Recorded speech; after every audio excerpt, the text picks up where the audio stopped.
அஸ்ஸலாமு அலைக்கும். Welcome to Sasas kitchen. இன்றைக்கி நம்ம கோலா உருண்டை குழம்பு பண்ண போகிறோம். அதுக்கு தேவையான பொருட்களை பார்த்துடலாம். ஃபஸ்ட்டு கோலா உருண்டைக்கு தேவையான பொருட்கள் என்னென்னு பார்த்துடலாம். நான் இன்றைக்கி 1/4 கிலோ கொத்துக்கறி எடுத்திருக்கேன். நீங்கள் வெறும் கறி கூட எடுத்துக்கலாம். இந்த மாதிரி கொத்துக்கறி எடுத்திருக்கேன். ஒரு பெரிய துண்டு தேங்காய்,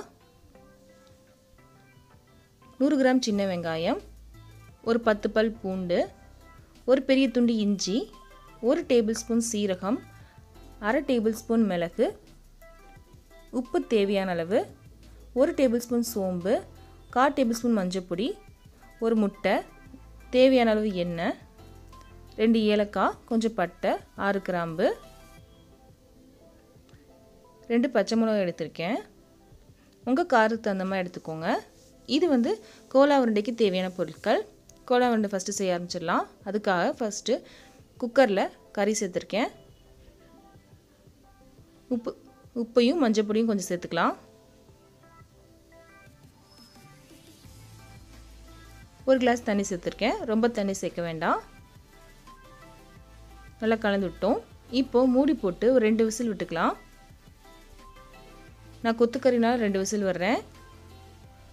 என் கறினா 4-5 விசில் விட்டுக்கோங்க. அந்த பக்கம் கறி வெந்துட்டுருக்கு. இந்த பக்கம் நம்ம வறுத்துடலாம் மசாலா சாமான்கள்லாம். சோம்பு, மிளகு, ஏலக்காய், பட்டை, கிராம்பு, சீரகம், இதெல்லாம் சேர்த்து நான் கொஞ்சம் வறுத்துடலாம். வாசனை வர வரைக்கும் வறுத்துடலாம்.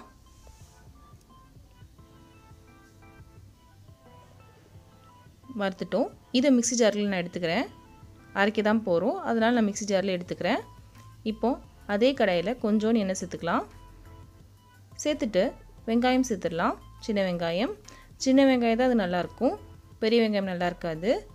பூண்டு, இஞ்சி, இதெல்லாம் லைட்டாக வறுத்துடலாம். ரொம்ப வதங்கணும்னு அவசியம் இல்லை, லைட்டாக வதங்கினாலே போதும். இந்த அளவுக்கு வதங்கணும். இதை எடுத்துடலாம். மிக்ஸி ஜார்லேயே நான் எடுக்கிறேன்.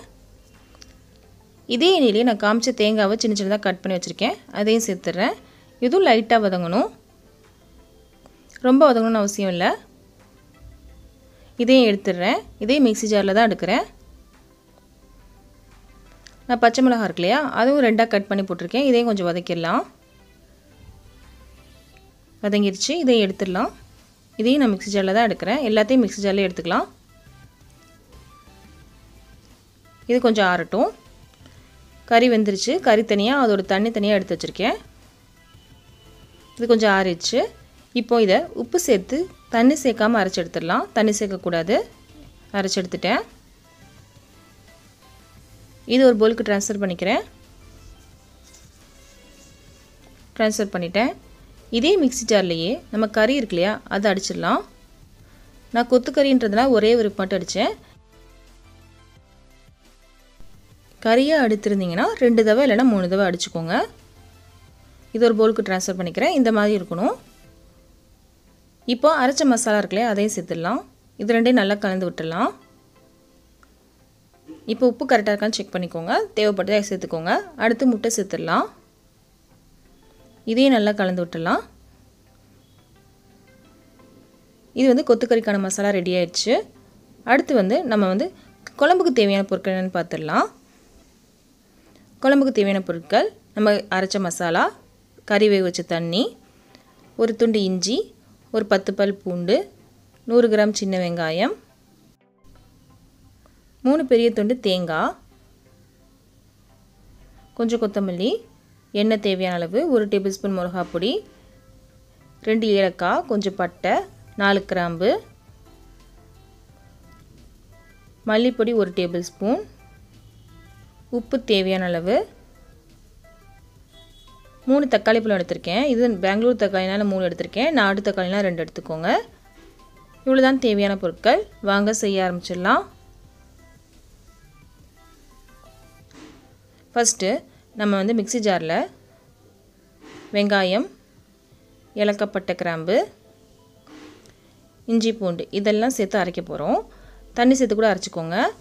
அரைச்சிட்டேன். இதை ஒரு பவுலுக்கு ட்ரான்ஸ்ஃபர் பண்ணிடலாம். மாற்றிட்டேன். இதுக்கப்புறம் தேங்காவை சின்ன சின்னதாக கட் பண்ணி போட்டிருக்கேன் மிக்ஸி ஜாரில். இதில் நான் கசகசை சேர்த்து அரைக்க போகிறேன். இது கசகசை ஆப்ஷனல் தான். உங்களுக்கு வேணுமா சேர்க்கலாம், விட்டுடலாம். இதை சேர்த்து அரைச்சிக்கலாம், தண்ணி சேர்த்து கூட. அரைச்சிட்டேன். இது ஒரு பவுலுக்கு மாற்றிக்கலாம். மாற்றிட்டேன். நான் அடுப்பில் மண் சட்டி வச்சுருக்கேன். அதில் எண்ணெய் போட்டு வச்சுருக்கேன். எண்ணெய் சூடாயிடுச்சு. சும்மா தாளிக்கிறதுக்காக ஒரு ஏலக்காய், 2 பட்டை, ஒரு கிராம்பு சேர்த்துருக்கேன். இது பொரிஞ்சிட்டும். பொரிஞ்சிருச்சு. அடுத்து மசாலா சேர்த்துடலாம். இதை வதக்கிடலாம் கொஞ்சம். இதோட பச்சை வாசனை போகிற அளவுக்கு நல்லா வதக்கணும். இதுக்கு அடுத்து தக்காளி சேர்த்துடலாம். மண் சட்டியில் போடும்போது ரொம்ப டேஸ்ட்டாக இருக்கும். கண்டிப்பாக ட்ரை பண்ணி பாருங்கள். அப்புறம் கொத்தமல்லியும் சேர்த்துடலாம். இதே நல்லா வதக்கிடலாம். வதக்கிட்டோம். அடுத்து உப்பு சேர்த்துடலாம். அடுத்து மிளகா பொடியும் சேர்த்துடலாம்.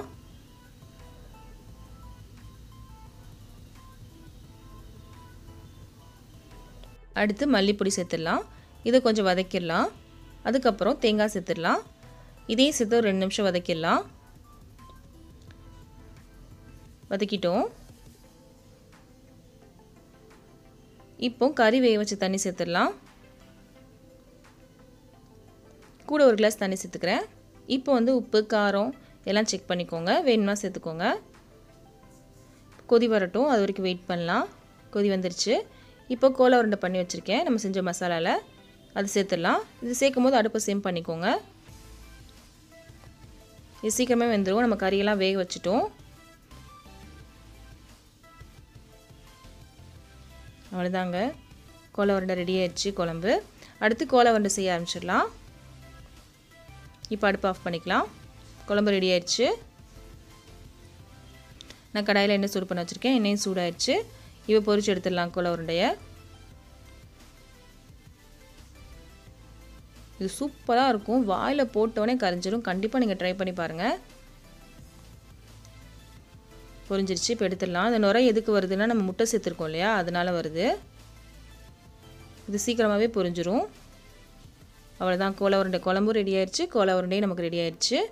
இந்த வீடியோ உங்களுக்கு கண்டிப்பாக பிடிச்சிருக்கும்னு நம்புகிறேன். இந்த வீடியோ பிடிச்சிருந்துச்சுன்னா கண்டிப்பாக லைக் பண்ணுங்கள், ஷேர் பண்ணுங்கள், கமெண்ட் பண்ணுங்கள். மறக்காமல் இந்த சேனலை சப்ஸ்கிரைப் பண்ணுங்கள்.